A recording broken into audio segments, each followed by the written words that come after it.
A chuva martelava meu telhado como se tivesse alguma pendência comigo. Aquele tipo de tempestade que só dá vontade de se enfiar debaixo das cobertas e esquecer o mundo lá fora. Eu estava jogada no sofá da minha sala em Monte Verde, Minas Gerais, vestindo meu moletom desbotado do Atlético, meu xodó e navegando em trabalhos de design no laptop, quando uma batida forte cortou o estrondo do trovão. Meu nome é Letícia Monteiro, sou designer gráfica freelancer e achava que tinha deixado todo o drama lá em São Paulo. Mas naquela noite, o drama decidiu me achar. Arrastei o corpo até a porta, esperando ver uma vizinha pedindo açúcar ou, quem sabe, um entregador perdido. Só que, em vez disso, encontrei um bebê dentro de um porta-bebês encharcado, largado na varanda como se fosse um pacote esquecido pelo correio. Dentro da caixa, um pequeno embrulho enrolado num cobertor rosa me encarava com olhos grandes e escuros, firmes e silenciosos. Parecia até que ela me julgava. Meu coração parou. "Oi!" gritei para a tempestade, mas tudo o que eu vi foi o guincho dos pneus sumindo pela rua.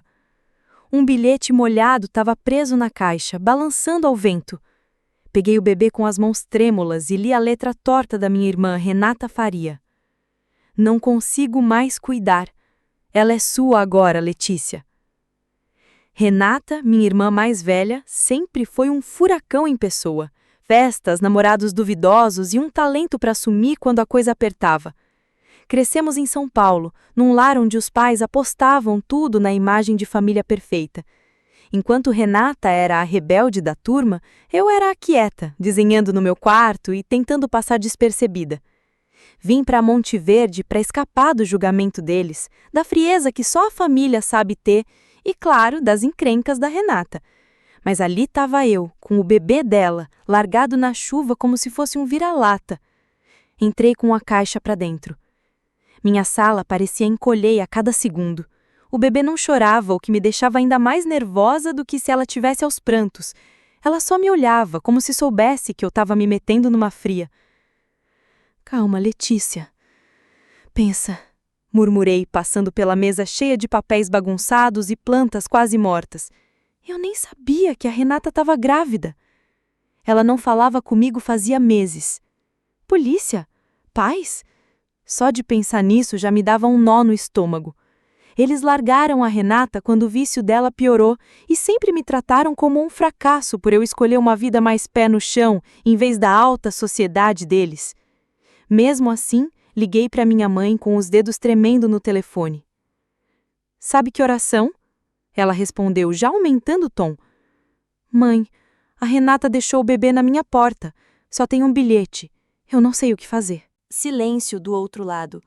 "Bem, Letícia, acho que ela é sua responsabilidade agora." "O quê? Mãe, eu não posso." "Sua irmã fez a escolha dela", disse ela, fria como sempre.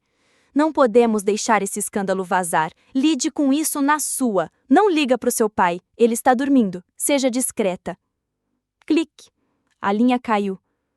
Olhei para o telefone, depois para o bebê, que soltou um fungadinho como se me lembrasse. "Tô aqui, viu?" "Só nós duas, né?" perguntei, com a voz trêmula. Eu tinha 25 anos, mal conseguia pagar minhas contas com os freelas e agora tinha uma filha. O pânico bateu forte, mas aqueles olhos confiantes me deram forças. Achei um vídeo no YouTube sobre cuidados com recém-nascidos. Peguei as chaves e corri até a farmácia 24 horas para comprar fraldas e leite. Deixei ela sozinha por 12 minutos que pareceram uma eternidade. Só conseguia imaginar ela acordando e chorando, sem ninguém por perto. Quando voltei, ela ainda dormia. Me sentei no chão, tremendo, prometendo que a gente ia dar um jeito. Na manhã seguinte, liguei para o meu trabalho de meio período no comércio e disse que estava doente. A chefe não engoliu. "Emergência familiar não é desculpa para faltar, ainda mais no seu período de experiência", disparou ela. Perdi o emprego uma semana depois, e minhas economias foram minguando com as compras de mamadeiras, roupas e um berço usado. O único documento era um requerimento de certidão de nascimento preenchido pela metade, com o dia 21 de dezembro marcado como aniversário. Solstício de inverno. esperança nas lalas mais escuras. Decidi dar a ela o nome de Isadora, minha pequena luz. Naquela primeira semana, durante uma mamada no meio da noite, sussurrei para ela: "Não faço a menor ideia do que estou fazendo, mas vamos passar por isso juntas." Na época, eu não fazia a ideia do que essa promessa significaria para a próxima década da minha vida e da luta que estava por vir. 10 anos voaram como aqueles copos descartáveis com canudinho, peças de teatro na escola e prazos de trabalho até altas horas. Isadora passou de pacotinho silencioso para uma menina cheia de vida, pernas desajeitadas, mãos sempre cheias de tinta e uma risada que iluminava a nossa casa em Monte Verde. Troquei meus sonhos de São Paulo por essa vida de cidade pequena, trabalhando como freelancer na bagunça do meu escritório em casa para estar presente nos primeiros passos, nas primeiras palavras, no primeiro gol de futebol dela. Cada desenho de giz de cera na geladeira, cada história de ninar no sofá surrado, parecia uma vitória. Eu não estava só criando a Isadora, ela estava me salvando, me dando um propósito que nunca encontrei no mundo frio dos meus pais, cheio de aparências e promessas vazias. Mas, uma tarde, enquanto eu ajustava um logotipo para um cliente, uma batida forte fez minha porta tremer. Isadora estava na casa da amiga Yasmin para uma festa do pijama, e eu não esperava a visita. Algo naquela batida, forte demais, exigente demais, revirou meu estômago. Abri a porta e me senti entrando num pesadelo. Lá estava Renata, minha irmã, parecendo uma modelo de revista. Casaco de grife, maquiagem perfeita, nem um fio de cabelo fora do lugar. Ao lado dela, nossos pais, minha mãe com aquela cara de poucos amigos que eu já conhecia bem, e meu pai encarando o chão, apertando os sapatos. Atrás deles, um cara de terno elegante segurava uma maleta como se fosse uma arma. "Ei, Letícia", disse Renata, com um sorriso de escorpião. "Precisamos conversar sobre minha filha." O mundo girou. Agarrei a porta, tentando me manter firme. "Sua filha? Você quer dizer aquela que você deixou na minha varanda durante uma tempestade há 10 anos?" Os olhos da Renata brilharam com lágrimas que pareciam ensaiadas. "Eu estava doente naquela época, Letícia. Eu mudei. Estou sóbria. Sucesso." O homem de terno deu um passo à frente. "Senhora Monteiro, eu sou o Eduardo Lima, advogado. Viemos tratar da guarda da Isadora." Guarda. A palavra me acertou como um soco. Mas, por trás do choque, algo mais forte surgiu. Um instinto de mãe-urso, afiado por uma década de amor. "Você não vai entrar", eu disse, bloqueando a porta. "E você não tá discutindo a guarda da minha filha." "Nossa filha", corrigiu Renata com aquela voz melosa que só ela sabe usar. "Vamos ser civilizadas, Letícia." "Civilizadas?" Ri com amargura. "Como assim civilizadas? Abandonar um bebê recém-nascido na chuva é civilizado?" Minha mãe, com o seu colar de pérolas brilhando mais que luz de Natal, adiantou-se. "Letícia, para de drama. Sua irmã só tá tentando ajeitar as coisas. 10 anos depois, dá uma chance." Peguei meu celular e liguei para Felipe Andrade, meu melhor amigo dos tempos de faculdade e, claro, um advogado fera. A picape azul dele chegou na minha garagem rapidinho e ele entrou todo calmo e seguro. "Momento perfeito", disse Eduardo Lima, com aquele sorriso forçado de quem está prestes a dar uma rasteira. "Eu ia entregar os papéis do pedido de guarda." "Então, entrega para mim", retruquei, cruzado os braços. "Sou o advogado da senhorita Monteiro. Vocês já sabiam que isso ia acontecer." "Não, só aprendi a não confiar em nenhum de vocês", respondi afiada. Acabamos na minha sala, com Felipe tentando parecer cooperativo. Ele sentou ao meu lado no sofá enquanto Renata, meus pais e Eduardo se acomodavam em cabeiras, geralmente usadas para guardar os materiais de arte da Isadora. Eduardo espalhou papéis sobre minha mesa de centro. "Minha cliente está sóbria há 3 anos, tem um lar estável e uma carreira sólida. Ela está pronta para ser mãe." Sóbria, né? Olhei para Renata e soltei. Você estava usando drogas quando teve a Isadora. Ela enxugou os olhos com um lencinho chique. Eu estava em um lugar sombrio, mas já melhorei. Posso dar a Isadora tudo o que ela merece. Tudo o que ela merece? Minha voz tremeu. Ela merece uma mãe que não a largou no meio do caminho. Ela merece avós que não a trataram como escândalo ambulante. Ela só tira nota 10, joga futebol, ama pintar. Você sabia disso? Não, porque você esteve fora da vida dela o tempo todo. Tentamos nos envolver, minha mãe interrompeu. Você nos afastou, cortei. Felipe levantou a mão pedindo calma. Vamos aos fatos. Está alegando que Letícia afastou Isadora da família? Isso é muito vago. Temos provas, disse Eduardo Lima, puxando mais papéis. Ligações não atendidas, convites ignorados. Engraçado, levantei. Vou mostrar para vocês o que eu tenho. Fui até a mesa, destranquei a gaveta e tirei uma pasta com 10 anos de provas. Mensagens de voz, textos, e-mails. Eu também tenho provas, avisei. Cada vez que vocês ignoraram a Isadora, cada vez que a chamavam de problemática, o rosto de Renata mudou. Medo, talvez. O que é isso, seguro? Perguntei, já com a resposta. Felipe olhou os documentos de Eduardo. Eles estão pedindo a guarda total, Letícia, com visitas supervisionadas para você. Que droga! Murmurei. Saiam todos. Felipe cuida disso agora. Vocês não podem me afastar da minha filha? Renata se levantou, a maquiagem rachando. Ela é meu sangue. Sangue! Repeti, apontando para os quadros da Isadora na parede. Onde estava esse sangue quando ela teve febre aos 2 anos e eu passei a noite em claro? Onde estava para cada ajoelhada, cada peça da escola? Estamos prontos para ir à imprensa. Jornal adora a mãe que luta para recuperar o filho roubado. Roubado? Senti algo quebrar por dentro. Eu tenho o bilhete, Renata. Quer que eu mostre para a imprensa? Minha mãe agarrou o braço de Renata, encarando-a. Isso não acabou, Letícia.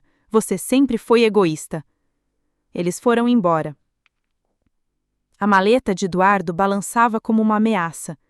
Felipe ficou comigo, sério. Eles estão jogando sujo. Preparada para isso? Peguei um pendrive. Anos de negligência documentados ali dentro. Eles nem imaginam como eu tô preparada. As semanas seguintes foram um borrão de madrugadas e sussurros de medo. Eu colocava Isadora na cama, com seu pijama de galáxia brilhando no abajur, e ela perguntava: Mãe, tudo bem? Eu sorria, puxava o cabelo dela para trás e dizia: Eu cuido disso, pequena. Mas por dentro, o coração estava em choque. Renata e meus pais não estavam brigando só por Isadora. Estavam atrás do fundo fiduciário que minha avó deixou para o primogênito de Renata. 2 milhões de reais, liberados quando Isadora completasse 18 anos. A menos que a pegassem agora como tutores. Não era amor, era dinheiro. Felipe abriu seu escritório aconchegante em Monte Verde, com papéis e xícaras de café acumulando. Rafael Torres, o investigador particular que ele contratou, foi um machado. Um cara bruto que largou a vida corporativa em São Paulo para desenterrar verdades. Sua irmã está ocupada, disse Rafael, numa manhã jogando uma pilha de fotos na mesa. Mostravam Renata em festas chiques, iates e clubes exclusivos. Registros que cobriam os 10 anos em que eu criava Isadora. Ela não parecia doente ou em apuros, só bem longe da filha que havia deixado para trás. Tem mais, disse Rafael, deslizando um documento legal. O testamento da sua avó. A cláusula era clara. O fundo fiduciário vai para o filho de Renata, criado pela família Souza. Se eu ficasse com Isadora, eles não ganhariam nada. Se conseguissem a guarda, poderiam administrar o dinheiro. Minhas mãos tremiam. Então é por isso que as coisas ficam piores? Rafael disse que encontrou Vinícius Rocha. Ele quer conversar. Diz que está cansado das tramóias dela e dos seus pais. Vamos marcar. Naquela noite, Isadora voltou da casa da Yasmin, com o rosto sério. Mãe, a mãe da Yasmin disse algo estranho quando me deixou em casa. Meu coração congelou. O que ela disse? Perguntou se eu estava bem, se eu precisava falar sobre a minha mãe de verdade. Os lábios da Isadora tremeram. Você é minha mãe de verdade, né? Eu a abracei forte, sentindo o cheiro de shampoo de morango dela. Sempre, querida, não importa o que falem. Como você sabe sobre a Renata? Perguntei, me afastando. Eu ouvi a vovó no telefone uma vez. Ela disse que você me roubou. Os olhos da Isadora encheram de lágrimas. Isso não é verdade, né? Não. Você foi o melhor presente que já ganhei. Enxuguei suas lágrimas. Tem gente tentando causar problemas, mas eu tô aqui para resolver. Ela assentiu. Tirou um desenho da mochila. Era uma foto nossa, de mãos dadas, cercada por um coração. Melhor mãe do mundo, escrito com a letra caprichada dela. É pra geladeira, disse ela. Prendi o desenho com um imã, sentindo um nó na garganta. No dia seguinte, encontrei Vinícius Rocha numa cafeteria perto de Monte Verde. Rafael estava lá, com um gravador escondido. Vinícius, um cara elegante na casa dos 30, parecia um pouco nervoso enquanto mexia inquieto na xícara de café. Renata não sabe que eu tô aqui, confidenciou ele. Essa história da guarda não foi ideia dela, não. Foram os pais dela que insistiram depois de descobrir aquela cláusula do fundo fiduciário. Disseram que bancariam nosso casamento se ela aceitasse essa parada. Inclinei-me para frente, curioso. Disseram que era questão de família, né? Ele soltou uma risada amarga. Família e dinheiro? É sempre a mesma ladainha. Eles estão tentando te pintar como instável, dizendo que você se aproveitou do problema com o vício da Renata para tirar a Isadora dela. Vício? Minha voz endureceu. Ela estava usando droga enquanto estava grávida? Pois é, admitiu Vinícius. Ela se livrou disso há 3 anos, desde que a gente se conheceu. Mas esse fundo fiduciário tem 2 milhões de reais. Eles querem essa grana de qualquer jeito. Meu celular vibrou com uma mensagem da Isadora. Mãe, você pode vir me buscar. Ela estava na casa dos meus pais, que se mudaram também para Monte Verde. Uma visita obrigatória determinada pelo fórum. Preciso ir. Avisei. Vai testemunhar? Perguntou ela. Vou. Isadora merece mais que ser peça num jogo deles. Pisquei o olho e saí correndo para a mansão dos meus pais, com o coração acelerado. Isadora estava sentada na escada da frente, abraçando os joelhos. O que aconteceu? Perguntei, correndo até ela. Eu achei uma coisa. Sussurrou. Lá dentro ouvi minha mãe gritando, provavelmente discutindo com Renata. Isadora tirou uma foto da mochila e mostrou. Era uma foto da família deles numa festa de Natal chique. Meus pais, Renata e parentes, todos sorridentes.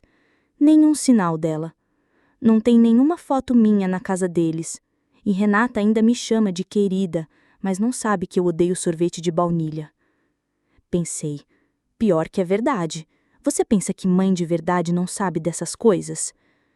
Ajoelhei na frente dela. Olha, às vezes quem deveria nos amar não sabe direito como fazer isso. A culpa não é sua, é deles. Em casa, nossa vizinha Patrícia Souza estava com uma cara fechada. Vi a Renata no jornal dizendo que você roubou a filha dela. Eu estava lá naquela noite, Letícia. Eu vi Renata deixando a Isadora na sua varanda e saindo no carro chique dela. Nem se deu ao trabalho de checar se eu estava em casa. Meu coração disparou. Diz ao Fórum que já ligou para o Felipe. Eu vou falar com ele amanhã. Ela apertou minha mão. Isadora é sua. Mais tarde, Rafael me enviou provas extras. Fotos de Renata se encontrando com diretores de escola particular e consultores financeiros, planejando o futuro da Isadora com dinheiro que ela nem tinha.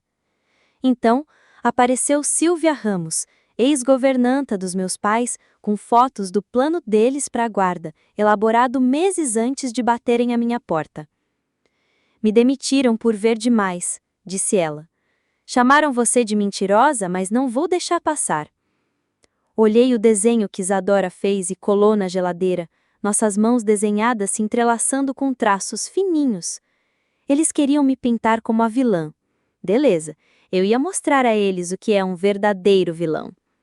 A sala do Fórum de Monte Verde parecia uma jaula elegante, toda em madeira polida, com aquele ar rígido e formal de filme. Fiquei ao lado do Felipe, as mãos suando, enquanto Renata, meus pais e o advogado deles, Eduardo Lima, entravam em fila como se fossem os donos do pedaço. Renata usava um vestido simples, tentando bancar a mãe arrependida. Meus pais estavam sentados, tão retos quanto varas verdes, transbordando aquele respeito meio falso. Mas eu não era mais aquela jovem de 25 anos assustada que eles tinham deixado para limpar a sujeira 10 anos atrás. Eu era mãe da Isadora e tinha uma década de amor e provas para sustentar isso. Todos em pé, ordenou a juíza Cecília Duarte, que presidia a audiência. Meu coração quase pulou da boca. Cecília foi a juíza que Rafael flagrou almoçando com Renata. Mas agora, no tribunal, o olhar dela era afiado, nada condescendente. Antes de começar, Sr. Lima, disse ela, cortando o clima, o senhor sabia que sua cliente se encontrou comigo semana passada? Eduardo ficou pálido. Meritíssima, isso é confidencial, tentou disfarçar. Ela puxou fotos do bolso, fotos que Rafael enviou ao Conselho de Ética junto com os registros financeiros ontem. Vamos tratar disso depois. Agora, vamos ver as provas deste processo. Felipe permaneceu calmo, mas firme. Meritíssima, temos documentos abrangendo 10 anos, desde que minha cliente virou a principal cuidadora da Isadora, começando com o bilhete de Renata. Não posso ouvir isso, disse a juíza impaciente. Ela é sua agora, Letícia. A voz firme do Felipe cortou a tensão. Mensagens de voz daquele primeiro mês começaram a tocar pelo tribunal. A voz de Renata ecoando como fantasma. Fica com ela por um mês, Letícia. Eu mando dinheiro, juro. Mais uma. Você é melhor que eu nisso. Ela fica melhor com você. Logo em seguida veio uma mensagem da minha mãe. Segredo, hein? Tem um baile beneficente do seu pai. Manuseie com cuidado. A cada mensagem, os rostos deles perdiam cor. Felipe ligou para Silvia Ramos, a governanta. Ela foi firme, descrevendo os documentos que achou no escritório do meu pai. Planos para sequestrar Isadora e levar para o fundo fiduciário. A senhora Patrícia Souza foi a próxima a depor, com a voz firme.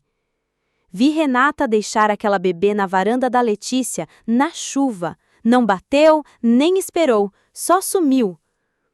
Eduardo se levantou nervoso. Objeção, isso é difamação. Não, levantei-me também, apesar do olhar de aviso do Felipe. Isso é a verdade. A juíza Cecília assentiu. Continue, senhorita Monteiro. Peguei o celular e toquei uma gravação do Vinícius, noivo da Renata, gravada por Rafael. Assim que pegarmos a criança, vamos acessar o fundo fiduciário. Vou pagar minhas dívidas. Quem liga se ela ficar com a mãe e o pai? O tribunal quase engasgou. O rímel da Renata parecia sussurrar para o advogado. Minha mãe tinha a cara de quem levou um tapa, e meu pai desviou o olhar para o chão. Meritíssima, disse Felipe. Temos provas das dívidas de jogo, empréstimos atrasados e tentativas de Renata acessar o fundo fiduciário antes mesmo deste processo. Isso é um esquema para explorar a herança de uma criança. Isso não é verdade! Renata se levantou, com lágrimas escorrendo. Eu olhei para ela, a voz embargada, mas firme. Qual a cor favorita dela? A que ela é alérgica. Que esporte ela pratica? Quem é a melhor amiga dela? A boca da Renata abriu e fechou que nem peixe fora d'água. Roxa, respondi com lágrimas queimando os olhos. Ela é alérgica a morango, joga futebol e sonha em ser goleira. A melhor amiga dela é a Yasmin, desde o jardim de infância. Adora pintar, mas detesta barulho alto. Você saberia disso se estivesse aqui, a juíza Cecília falou suavemente. Já ouvi o suficiente, disse ela embaralhando os papéis e encarando minha família com um olhar que podia quebrar a pedra. Em 30 anos de trabalho, raramente vi uma tentativa tão descarada de manipular uma criança, e, claro, este tribunal. O processo de guarda foi arquivado, por enquanto. Estou determinando uma investigação sobre o tal esquema do fundo fiduciário. Senhor Eduardo Lima, melhor o senhor entrar em contato com a ordem dos advogados antes que eles te liguem primeiro. E você? Ela se virou para minha família. Estou emitindo uma ordem de restrição temporária. Nenhum contato com Letícia ou Isadora, a não ser pelos canais legais. Um alívio enorme me invadiu, mas continuei imóvel, com a coluna ereta, tipo poste no meio da rua. Minha mãe se levantou na hora. Isso não pode estar acontecendo. Somos família dela, protestou, meio como quem tenta impedir um temporal com um guarda-chuva furado. Não, respondi baixinho. Vocês são só gente que compartilha um pouco do mesmo DNA. Tem diferença sim. O martelo bateu com um estrondo e o tribunal foi suspenso. No corredor, Renata Faria tentou uma última cartada. Letícia, pelo amor de Deus, por favor. Eu sou sua irmã, mas você deixou de ser minha irmã na noite em que largou Isadora na chuva. Virei de costas. Felipe Andrade me guiou para fora. Nos degraus do fórum, respirei fundo, sentindo o ar fresco e libertador de Minas Gerais. Acabou, ele disse. Não, respondi, pensando na Isadora, provavelmente rabiscando para tentar controlar a ansiedade em casa. E isso é só o começo, continuei, tentando parecer a heroína da história. Só que desta vez estamos escrevendo a nossa própria história. Quando entrei na garagem, a Isadora já estava na varanda, acompanhada da Yasmin e da mãe dela, Fernanda Ribeiro. Antes que eu conseguisse estacionar, a Isadora correu para o carro, os olhos brilhando. Sério? Acabou mesmo? Abracei ela com força. O calor dela acalmava o meu coração. Acabou, querida. Eles não podem mais te tirar de mim. Fernanda enxugou os olhos, sorrindo. E tem biscoito comemorativo no forno. Chocolate, a especialidade da Isadora. Lá dentro, a cozinha exalava aquele cheiro de açúcar com gostinho de vitória. A Isadora e a Yasmin trocavam sorrisos e roubavam massa de biscoito quando achavam que eu não estava olhando. Meu celular vibrou.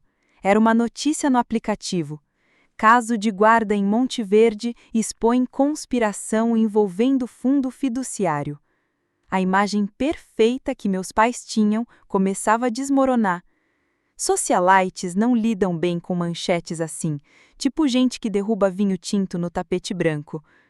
Felipe me ligou com mais informações. O Conselho de Ética estava investigando o almoço da Renata com a juíza Cecília Duarte.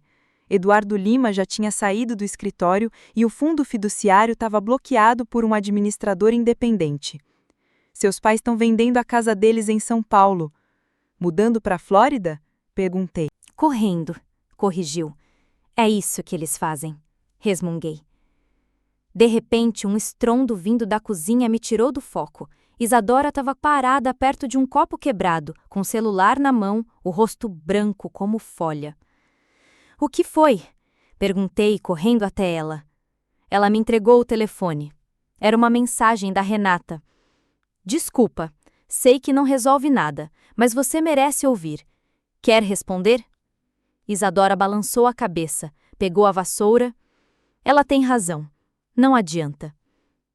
Naquela noite, depois que Yasmin e Fernanda foram embora, Isadora sentou-se à mesa da cozinha com um olhar sério, aquele olhar que ela tem antes de um jogo importante de futebol.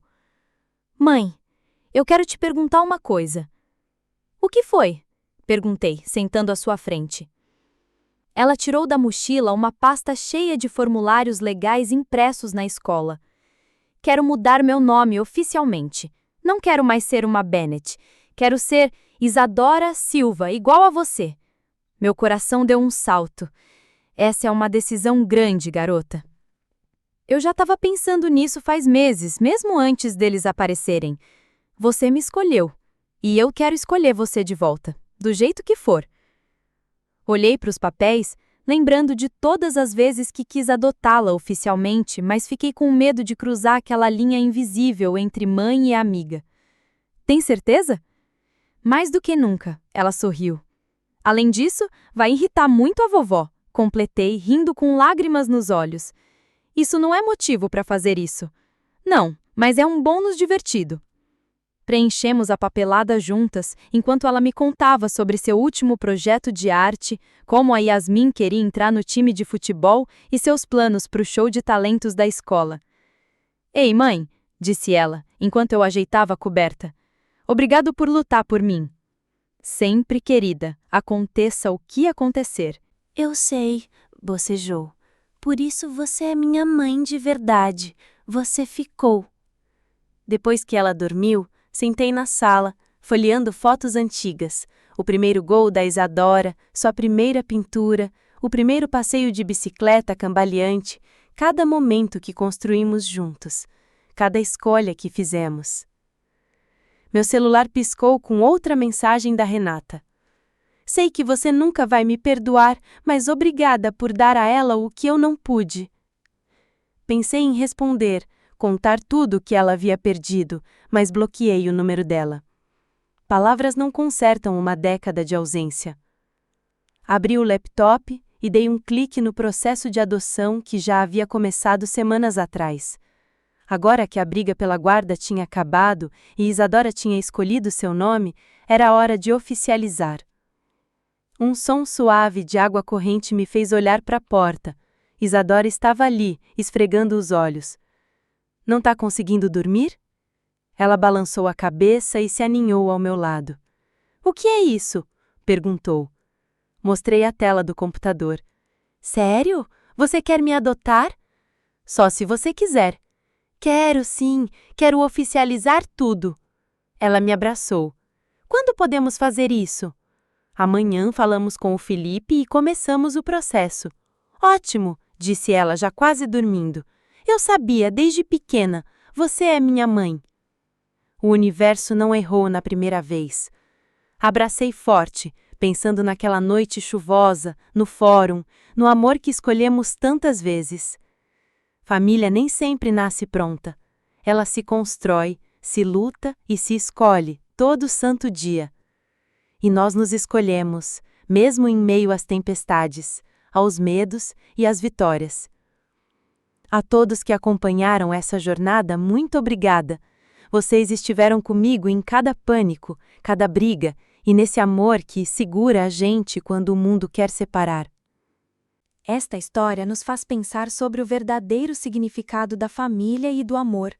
Nem sempre laços sanguíneos garantem cuidado ou proteção. Muitas vezes, é o compromisso e a dedicação diária que definem uma relação verdadeira.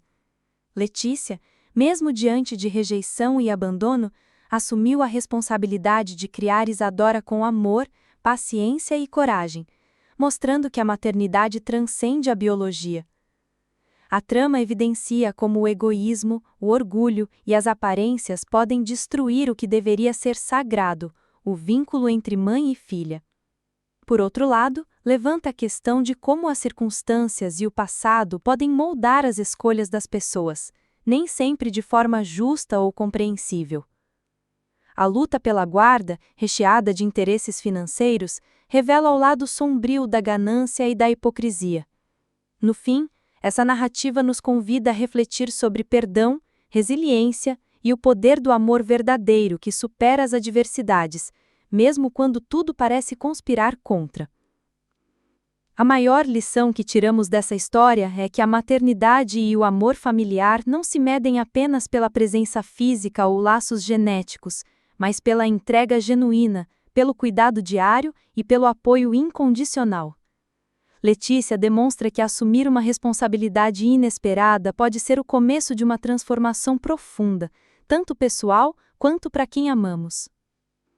Além disso, a narrativa nos alerta sobre os perigos de deixar que interesses financeiros e orgulho interfiram nas relações familiares, causando mágoas e desconfianças.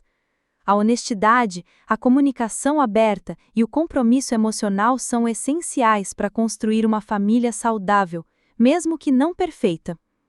Por fim, mostra que, por mais difícil que seja a luta, proteger aqueles que amamos vale todos os esforços, e que a justiça verdadeira deve olhar para além das aparências, reconhecendo o que é realmente melhor para uma criança. Agora me diz, se estivesse no lugar da juíza, qual decisão você tomaria com base nas provas apresentadas? E, na sua opinião, até que ponto o passado pode ou deve influenciar decisões judiciais sobre guarda de filhos? Escreve aqui nos comentários, eu quero muito saber. E não esquece, deixa também o seu comentário com uma classificação de 1 a 10 para mostrar o quanto você gostou, porque assim eu consigo trazer mais vídeos que sejam interessantes para você. Gostou dessa história cheia de revoltosas emoções?